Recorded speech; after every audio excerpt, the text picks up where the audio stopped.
नमस्कार दोस्तों। हाल फिलहाल में एक मूवी निकली है द केरल स्टोरी। इस मूवी के हिसाब से केरल से लगभग 32,000 हिंदू औरतों को जबरदस्ती इस्लाम में कन्वर्ट किया गया और उनको अफगानिस्तान के रास्ते ईरान और यमन में भेजा गया आईएसआई में शामिल होने के लिए। और ऐसे 32,000 औरतें आज भी इराक और ईरान के जेलों में, रेगिस्तान में दफन है। क्या है इसके पीछे की कहानी? आखिर इस मूवी के हिसाब किए गए दावों में कितना सच है, आइए जानते हैं इस वीडियो के माध्यम से। ये सब बोलने से पहले मैंने इसके बारे में वेल रिसर्च किया। INA, counter bureau of America, UN की रिपोर्ट चेक की। उसके हिसाब से जो भी दावा उनका है मैं इस वीडियो के माध्यम से आपके सामने रखना चाहता हूँ। उसके बाद ये आप डिसाइड करें कि क्या ये सच है और क्या ये झूठ है। सबसे पहले दो चीज़ों का उपयोग किया। नंबर एक, जो केरला के पूर्व सीएम ओमन चांडी ने स्पीच दिया था पार्लियामेंट में। तो बात करते हैं इसके पहले स्टेटमेंट के बारे में, जो केरला के एक पूर्व सीएम ने कहा था, जिनका नाम है ओमन चांडी। उन्होंने एक स्टेटमेंट दिया था कि 2006 से लेकर 2012 के बीच में लगभग 2700 औरतों ने, हिंदू औरतों ने इस्लाम एक्सेप्ट किया। पहला इसमें स्टेटमेंट। दूसरा स्टेटमेंट है केरल के एक और पूर्व सीएम वीएस अच्युतानंदन जी का। उनके हिसाब से केरला अगले 20 सालों में एक इस्लामिक स्टेट में कन्वर्ट हो जाएगा। ये दो स्टेटमेंट इस मूवी के थ्रू पेश रखा गया और इन दो स्टेटमेंट के हिसाब से इस मूवी को आगे बनाया गया। तो पहले आर्टिकल की बात करते हैं, जिसमें ओमन चांडी जी ने बोला है कि लगभग 2006 से लेकर 2012 के बीच में लगभग 2770 लड़कियों ने अदर धार्मिक रिलीजन से इस्लाम कबूल किया हुआ है। अब उन्होंने अपने स्टेटमेंट में कोई भी फोर्स कन्वर्जन, कोई भी जबरदस्ती कन्वर्ट करना, कुछ भी ऐसा मेंशन नहीं किया हुआ है। ये बात आप गूगल पे जाके चेक कर सकते हैं। अब बात करते हैं दूसरी रिपोर्ट के हिसाब से। दूसरी रिपोर्ट में वीएस अच्युतानंदन जी ने बोला है कि उन्होंने ये असेंबली में बोला था कि अगले 20 सालों में केरला बिकॉम ए इस्लामिक स्टेट। अगर ये स्पीच भी आप गूगल पे जाके चेक कर सकते हो। और ये जो इनका कटा हुआ स्पीच है, ये उसी मूवी के थ्रू, जिस कंपनी ने ये मूवी को बनाया है, उसी कंपनी ने इस स्पीच को सोशल मीडिया, अदर साइट पे वायरल कर रहा है। ये जो मूवी बनाई गई है, इसमें इसके हिसाब से 3 औरतों को कहानी दिखाई गई है, जिसमें से अगर उन तीनों औरतों को रियल में जाके अगर आप बैकग्राउंड में चेक करेंगे तो उनका नाम था, एक का नाम था नमीसा, जो इस्लाम कबूल करने के बाद फातिमा बन गई थी। दूसरा का नाम था सोनिया सेबेस्टिन, जिन्होंने इस्लाम कबूल करने के बाद आयशा बन गई थी। तीसरा का नाम था मेरियम जेकब, जिन्होंने इस्लाम कबूल करने के बाद से उनका नाम बन गया मरियम। और इन तीनों औरतों को जिसने इस्लाम कबूल करने के लिए फोर्स किया या ब्रेन वॉश किया या आप जो भी बोल सकते हैं, या बलगराया, फुसलाया, उसका नाम था रफीला, जो ऑलरेडी एक मुस्लिम थी। इन तीनों की कहानी इस मूवी में दिखाई गई है। और ये सारी बातें ऐसे नहीं मैं हवा में बोल रहा हूँ या मेरे मन में जो आ रहा है मैं आपके सामने रख दे रहा हूँ। ये सारी बातें आप आईएनए की रिपोर्ट पे जा सकते हैं। अगर आईएनए की साइट पे आप जाएंगे, मोस्ट वांटेड आईएसआई का लिस्ट सर्च करेंगे, तो उसमें भी आपकी चारों औरतों के फोटो दिख जाएंगे, जो अभी आप नीचे स्क्रीन पे देख सकते हैं। ये सभी अपने मन से गई थी और अच्छे से ब्रेन वॉश थी। इनका एक इंटरव्यू स्टार ग्लोबल न्यूज पे वायरल हुआ था, जिसमें आप ये चीज जाके देख सकते हैं। ये औरतें आज भी उस लाइफ में खुश हैं। इनका इतने अच्छे से ब्रेन वॉश किया गया है, यू कांट इमेजिन दैट। और इन तीनों का इंटरव्यू आप यूट्यूब पे प्रॉपर चेक भी कर सकते हैं। और जो स्टार ग्लोब न्यूज ने इनका इंटरव्यू लिया था, उस इंटरव्यू के माध्यम से आप ये देख सकते हैं कि ये औरतें दिखने में कैसी है, इनका बिहेवियर कैसा है, इनकी चालचलन कैसे है, और उन्होंने इस्लाम जाने से पहले कैसे कैसे स्टेटमेंट और कैसे कैसे एक्टिविटी की हुई है। ये जो मूवी बनी है, इन्हीं 3 लड़कियों पे बनी हुई है। और आप इस मूवी के लास्ट में ये भी देख सकते हैं कि जो 3 फैमिली का इंटरव्यू दिखाया गया है, ये इन्हीं 3 लड़कियों के फैमिली का दिखाया गया, जिनमें से नसीमा थी, सोनिया थी एंड मैरियम जेकब थी। इनके फैमिली के इंटरव्यू इस मूवी को दिखाए गए हैं और इस मूवी को वेल स्ट्रॉन्ग प्रूव करने के लिए। चलो अब रिकॉर्ड्स एंड फैक्ट पे आते हैं। 2012 के एक हिंदुस्तान रिपोर्ट के अनुसार केरला के कासर गांव जिले से 22 लोगों ने आईएसआई ज्वाइन किया, सिर्फ और सिर्फ केरला की कासर गांव से। ये आप भी जाके गूगल पे चेक कर सकते हैं। 2016 का एक और रिकॉर्ड है इंडिया टुडे का, उसके अनुसार सिंगल यूथ ही आईएसआई ज्वाइन करने नहीं जा रही। इसमें पूरी की पूरी फैमिली लोग लेके जा रही है, बच्चे बूढ़े, पूरी की पूरी फैमिली आईएसआई ज्वाइन करने अफगानिस्तान के रास्ते इराक अमन जा रहे हैं। इंडिया टुडे के एक और रिपोर्ट के अनुसार लोगों को आईएसआई में ज्वाइन करने के लिए या आईएसआई में भरने के लिए सबसे ज़्यादा रिक्रूटमेंट केरला के लोगों ने नहीं किया। महाराष्ट्र, तेलंगाना और कर्नाटका के लोग आके केरला में लोगों को बहलाया फुसलाया और आईएसआई ज्वाइन करने के लिए फोर्स किया। स्टार्ट ग्लोब न्यूज के अनुसार 2018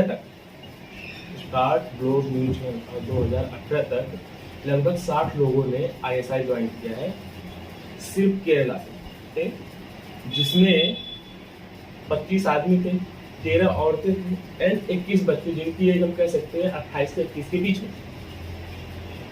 ये सब देख के हम ये कह सकते हैं कि यहाँ वहाँ पे तो कुछ गड़बड़ है। इन शॉर्ट केरला में हम ये कह सकते हैं कुछ तो गड़बड़ है कि वहाँ लोगों को ब्रेन वॉश किया जा रहा है, आईएसआई ज्वाइन करने के लिए फोर्स किया जा रहा है एंड इसके लिए आईएनआई ने प्रॉपर एक्शन भी लिया है और वहाँ पे कैंपिंग भी चलाया है कि लोग आईएसआई, जिससे आईएसआई की तरफ लोगों का रुझाव कम हो। और 2020 के बाद ऐसे भी कोई रिपोर्ट या ऐसे भी कोई न्यूज या ऐसे भी कोई आर्टिकल अभी तक नहीं आया कि केरला से अब भी लोग आईएसआई ज्वाइन करने जा रहे हैं। अब सवाल ये है कि डायरेक्टर के अनुसार फिल्म में लगभग 32,000 लड़कियों ने आईएसआई ज्वाइन किया। ये 32,000 एक बहुत बड़ा आंकड़ा होता है। अगर आपको बोलूँ मैं 5,000 लोगों को इकट्ठा कर लो, आप 5,000 के लिए आपके पास कोई भी फील्ड या कोई भी ऐसा नहीं रहेगा, एक बहुत बड़ी अकाउंट है। और ये 32,000 का आंकड़ा जो डायरेक्टर ने इस मूवी में दिखाया है, इस 32,000 के फैमिली वालों ने कोई भी कंप्लेंट, कोई भी रजिस्टर नहीं किया। चलो ठीक है, हम मान लेते हैं 32,000 गई भी है, तो क्या 32,000 से हम अगर 50% करते 16,000 लोगों लड़कियों के किसी ने कंप्लेंट नहीं किया? आप आईएमए के साइट पे जाके देख सकते हैं। अब तक लगभग इंडिया से 160 लोगों ने, 160 से लेके 200 के बीच में लोगों ने इंडिया से सिर्फ आईएसआई ज्वाइन किया। अगर चलो क्रॉस वेरिफिकेशन के लिए एक न्यूज देते थे, यूनाइटेड नेशन की एक रिपोर्ट के अनुसार 110 लोगों से लगभग 40,000 लोग आईएसआई ज्वाइन किए। 2018 तक का रिपोर्ट है। क्रॉस वेरिफिकेशन के लिए एक रिपोर्ट और देखते हैं, जो एक लंदन की संस्था है, उसके अनुसार लगभग 80 देशों से 41,450 लोगों ने आईएसआई ज्वाइन किया है। ध्यान देने वाली बात यह है दोस्तों, 80 देशों से लगभग 41,450 लोगों ने आईएसआई ज्वाइन किया है। अगर हम 32,000 सिर्फ इंडिया से काउंट कर ले तो क्या बाकी अदर देशों से 8,000 लोग वहाँ पे ज्वाइन हुए? सबसे फनी बात यह है कि इस मूवी में दिखाया गया 32,000 का आंकड़ा सही है या गलत, इसके बारे में हम आगे और चर्चा करते हैं। और ऐसा भी नहीं कि ये सब बातें मैं हवा में बोल रहा हूँ, जो मेरे मन में आ रहा है मैं आपके सामने फेंक दे रहा हूँ। आप मेरी एक एक बात यूनाइटेड नेशन की रिपोर्ट पे जाकर चेक कर सकते हैं, ग्लोब स्टार न्यूज पे जाकर चेक कर सकते हैं। उसके बाद ये सारी बातें जो मैं बोल रहा हूँ आप गूगल पे इजीली चेक कर सकते हैं, इजीली अवेलेबल है। अमेरिका का एक और रिपोर्ट है, America counter bureau of national terrorism, उसके अनुसार सितंबर 20 तक ध्यान देना दोस्तों, सितंबर 20 तक सिर्फ 160 लोग ऐसे आइडेंटिफाई हुए जो इंडिया से जाके आईएसआई में शामिल हुए। और इसके पहले कुछ देर पहले मैंने एक और आंकड़ा दिया था, 160 से लेकर 200 के बीच में था। ये नंबर इजीली उस आंकड़े से मैच कर रहा है। चलो एक और रिपोर्ट की बात करते हैं। ऑब्जर्वर रिसर्च के अनुसार अक्टूबर 2019 तक 180 लोगों ने आईएसआई ज्वाइन किया है और इंडिया में आईएनए ने लगभग 200 लोगों को आईएसआई एक्टिविटी में इन्वॉल्व और इस मैटर में गिरफ्तार भी किया हुआ है।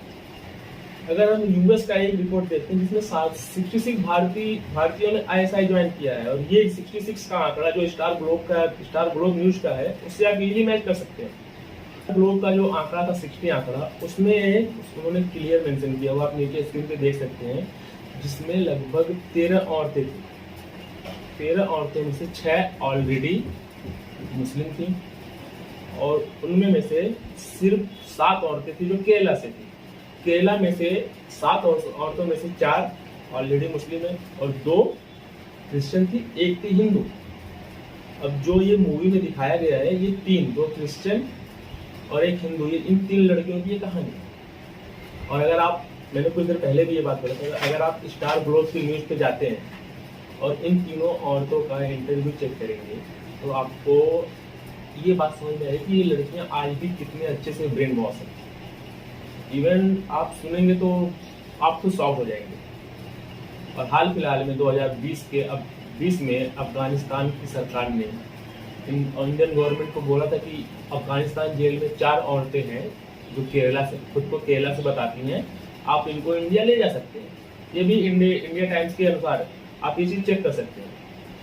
उसके बाद इंडियन गवर्नमेंट ने उन्हें लाने से मना कर दिया। अब या फिर इंडियन गवर्नमेंट बेवकूफ़ है या फिर ये लड़कियां हैं, आई डोंट नो। अगर भारत सरकार मना कर रही है, मतलब इसके पीछे कुछ तो रीजन होगा जो भारत सरकार इनको इंडिया लाने से मना कर रही है। अब बात करते हैं मूवी का। जब जो मूवी के डायरेक्टर सुदीप्तो सेन से ये बात की गई थी, 32,000 का आंकड़ा आपने कहाँ से उठाया, तो पहले उन्होंने स्टार्टिंग में 1, 2, 3, 4 ने लगभग 10 से 12 स्पीड की। फिर उन्होंने एक बार बोला कि ये मूवी रिलीज होगा तो ये जो आंकड़ा है मैं वो साबित कर दूंगा। फिर जब मैटर्स कोर्ट में गया तो उन्होंने अपने मूवी का डिस्क्रिप्शन वहां से 32,000 हटा के 3 कर दिया, और ये चीज आप नीचे स्क्रीन पे देख सकते हैं। सोचने वाली बात ये है दोस्तों कि एक मूवी को प्रमोट करने के लिए क्या आंकड़ों को तोड़ मोड़ के पेश करना सही है? हम नहीं बोलते कि लफ्ज़ याद नहीं है या कन्वर्जन नहीं हुआ, कन्वर्जन हुआ, लेकिन एक इतने बड़े अमाउंट में कन्वर्जन कहीं भी नहीं है। आप इवन IRNA के साइट पे जाएंगे, IG के साइट पे जाएंगे, कहीं भी किसी भी गवर्नमेंट साइट पे 32,000 की संख्या तो दूर, 10,000 भी कन्वर्जन का रजिस्टर्ड केस नहीं है केरला में। फिर ये मूवी के डायरेक्टर ने ऐसा क्यों किया, ये सवाल मैं आपसे पूछता हूँ। क्या सच में 32,000 लोगों का कन्वर्जन हुआ है? क्या सच में 32,000 लोगों का कन्वर्जन हुआ और किसी की फैमिली में एक भी केस रजिस्टर्ड नहीं किया? और ये जो मूवी में 3 केस दिखाए गए हैं, इन तीनों का केस आप आज भी केरला के साइट पे जाके चेक कर सकते हैं। लास्ट में यही कहना चाहूँगा दोस्तों, अफवाहों से दूर रहें। धन्यवाद, जय। मिलते हैं अगले वीडियो में नेक्स्ट मंडे।